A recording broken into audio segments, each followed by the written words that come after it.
Well, hello everybody, and thanks for coming back. I know it's been a long time. The last time I made a video regarding Riley and the death of my son was in April. Lots happened since then, and a lot of heavy stuff. So, what I'm going to start with today is I'm going to I finished off with my doubting the BEI, my 41 questions, and that led me to make a police ethics complaint. So I did this because there were definitely some ethical violations that were done, but I also did it so that I would be able to have quite a bit of information regarding the investigation if they were to take on the complaint. So I'm going to read it verbatim to you. There's going to be a lot of French and English. I'm going to include some of the evidence, and I'm also going to do the response, which I got this week, and I'll do that in another video. But so for today, so I did mail this on December 4th. There was some CBC stuff, Radio-Canada. I'll link all that stuff as well that reported, but I want to read it to you in full. So it was a complaint that Larry and I both did, and so here it is. So we believe conciliation of these complaints are impossible and that any disciplinary action should be taken in this manner. Because of the nature of my bilingualism, the following statements and declaration will be in English and in French. We will be describing these events and the individuals involved into 4 separate events. So it was basically the police intervention, the scene, the hospital, and the investigation.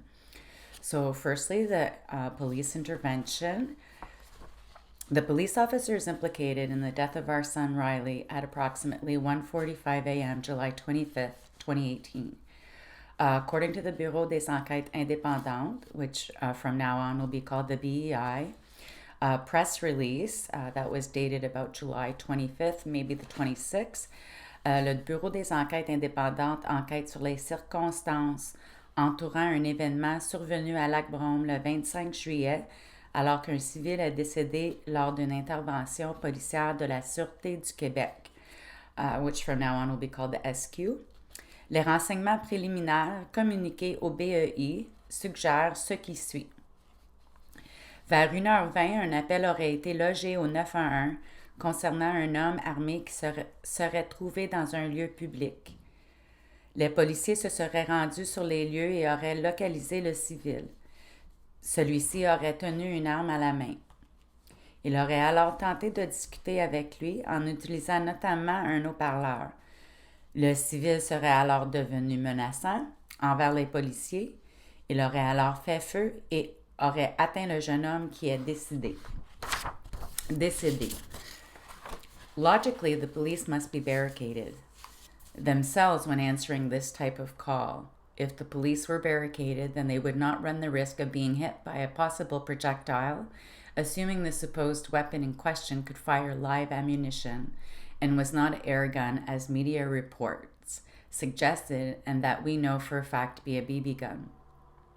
As the BEI statement states that Riley held a gun in his hand and became threatening to police officers after they attempted to communicate with him. If Riley had indeed pointed his weapon towards the police officers, the BEI would certainly have mentioned it in the above statement, since it is usually the police precinct involved that provides the initial and basic information to the BEI in any police-involved death. But this was not the case. We are therefore of the opinion that the police officer who killed Riley Fairholm did not have just cause to fire his weapon. Riley was actually alone, and there were no other civilians involved, and was a danger only to himself. And then I just write the violations of the code. There's quite a few. So now we'll talk about the scene. It has come to our understanding through a decision regarding an access of information from the BEI dated November 28th that an officer of the SQ refused to give a statement that has not made himself available throughout the investigation as ordered under the Règlement du déroulement des enquêtes du Bureau des enquêtes indépendantes, ci-après or hereafter the règlement. Ce en contravention des alinéas 3 et 5 de l'article 1 du dit règlement. It is my understanding that an ambulance was called to the scene of Riley and that not one police officer involved or at the scene performed any reanimation efforts, CPR. The first responder on the scene did not see anyone giving CPR or any other first aid given. As she approached Riley, she witnessed a female SQ officer from Bedford Precinct that was kneeling beside Riley and caressing him, and she was saying, "Mon petit loup, c'est correct là." She stated to me, the first responder, that Riley had no pulse when she arrived. We are appalled at the lack of respect, care, and absolute disregard for human life and for vital organ saving efforts. The Code of Ethics of Quebec Police Officer Police Act states that a police officer must respect the rights of any person in his custody and avoid any indulgence towards that person.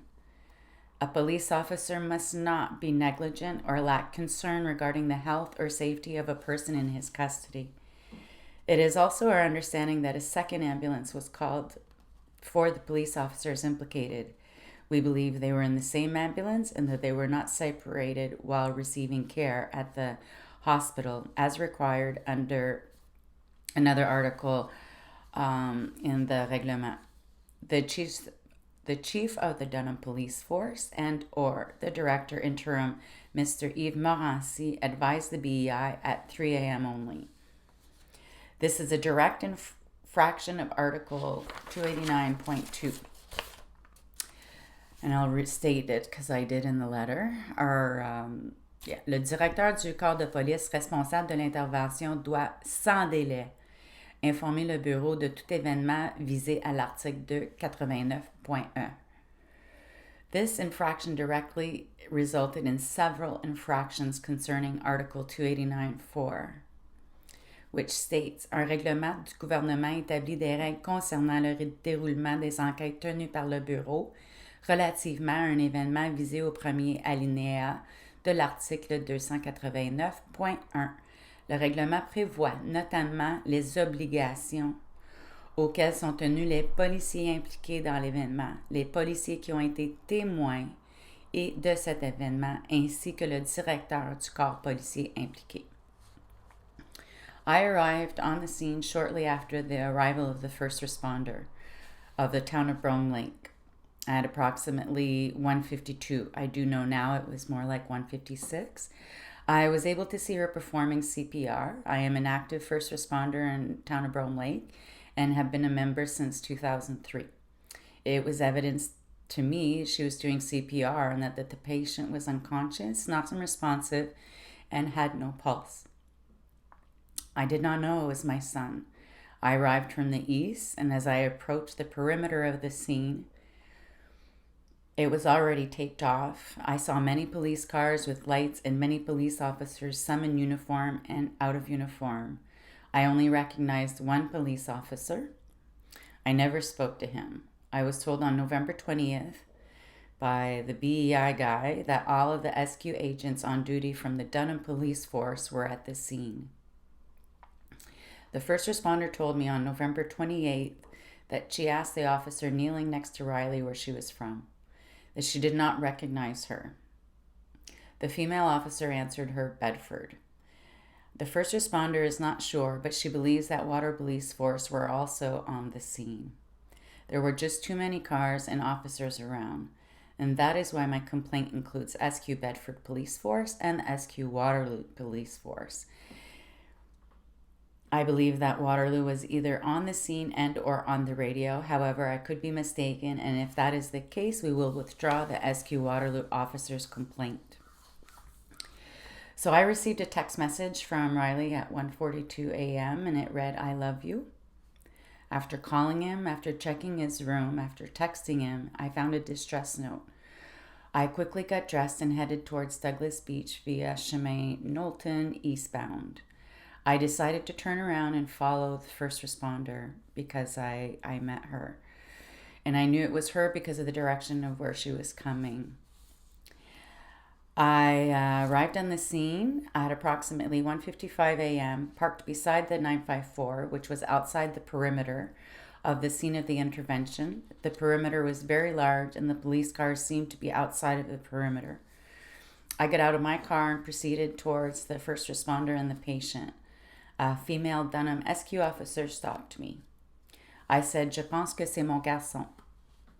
Laisse-moi passer." Elle me demande pourquoi pense ça. Parce que j'ai reçu un texto et elle m'a laissé une note de détresse. Laisse-moi aller, je vois que la personne est morte. Est-ce que c'est mon fils? Elle me tourne et elle me demande de lui montrer la note et si on peut s'asseoir dans mon auto. Elle me dit qu'elle ne peut pas confirmer que c'est lui, mais que si c'est lui, que je ne voudrais pas que ce soit la dernière fois, ma dernière image de lui. Elle me conseille de téléphoner le père de Riley et je le fais.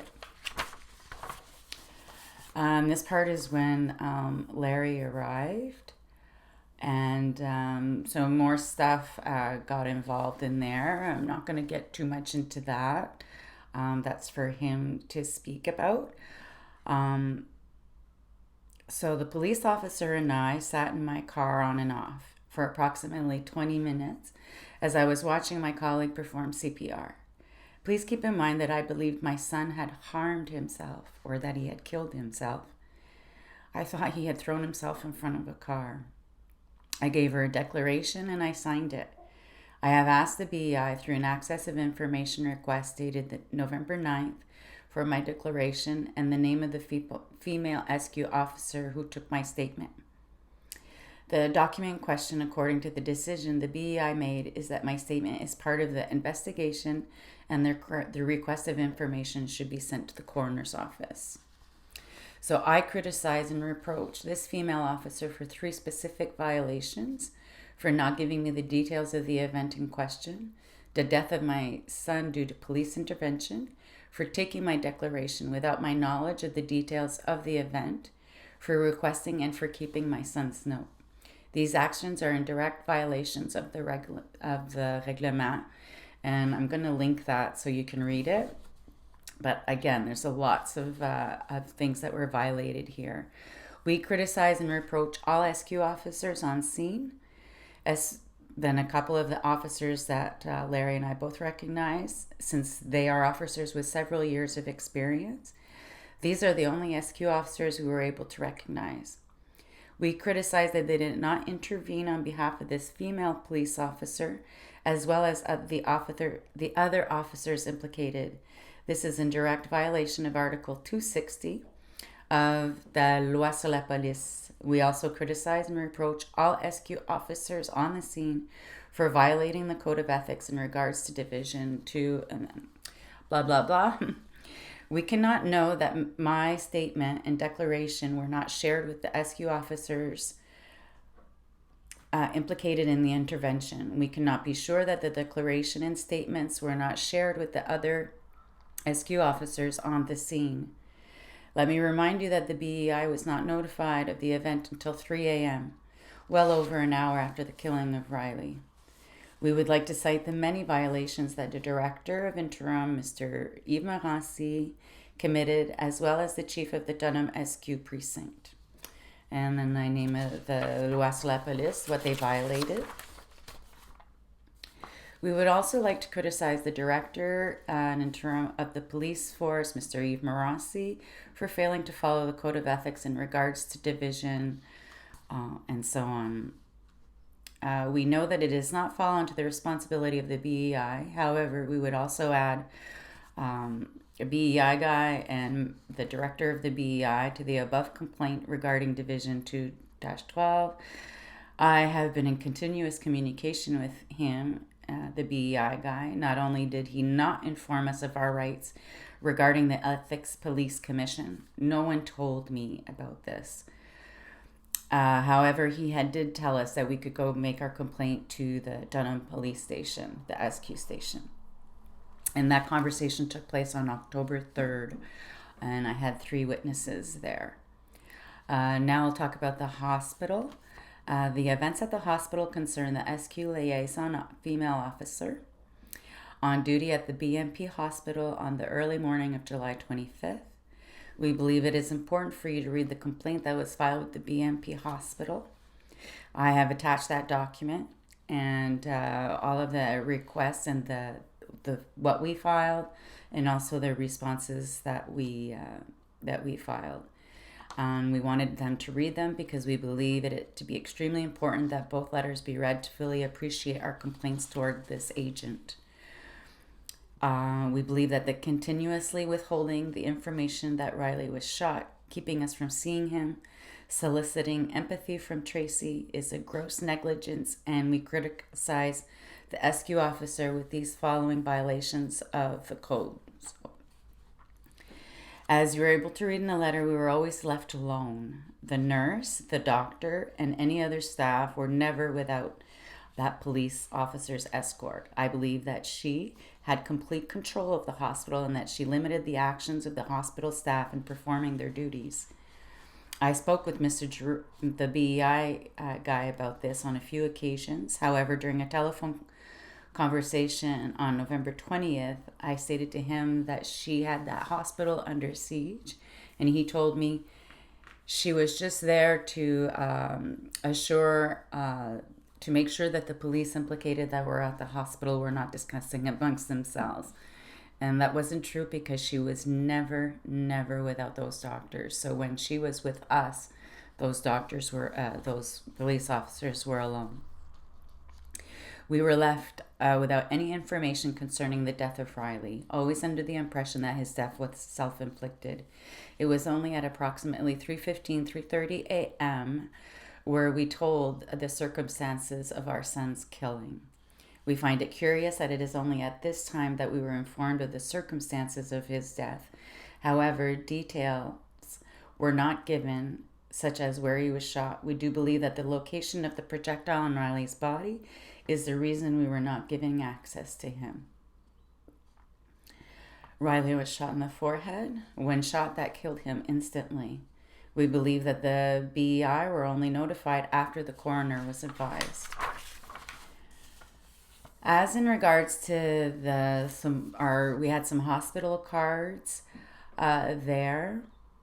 Some cards were destroyed by Larry. I still have mine. Here's a copy, and we've requested information on how those cards were made. We didn't ask for them to be made. So I do have the 4th part of our complaint, but I'm not going to talk too much about it because it is about the investigation. That part of the BEI investigation, that part of the complaint was rejected, except for one small part where that they've recommended some conciliation. I am going to write a revision, so I might just do a thing on that. So I'm going to stop it right here. I am going to make another one quite shortly. See how fast I can edit this and talk about the responses, and also a lot of the new information that I found out basically in April, May, and June. So I wanted you to kind of marinate on that and see why I have. If you look at the videos, the CBC, the news reports and stuff, you'll see that I have a lot of a basis of why I'm doing, and this is why I keep fighting. Also, there was a press release that was released on May 3rd. So in my next video, I'll talk about that, and then I'll conclude with their response and maybe how I'm going to step forward depending on how long it is. So I want to thank you again for watching. Subscribe, like my videos. It's important to just get the message out. I don't think I'm not going to put ads on here, so it's not for money. It's really to get the message out. It's important. The police force are paid by us. It's important that they act accordingly. We need them. It's important for their for them. So I'm gonna end here. So thanks for watching again.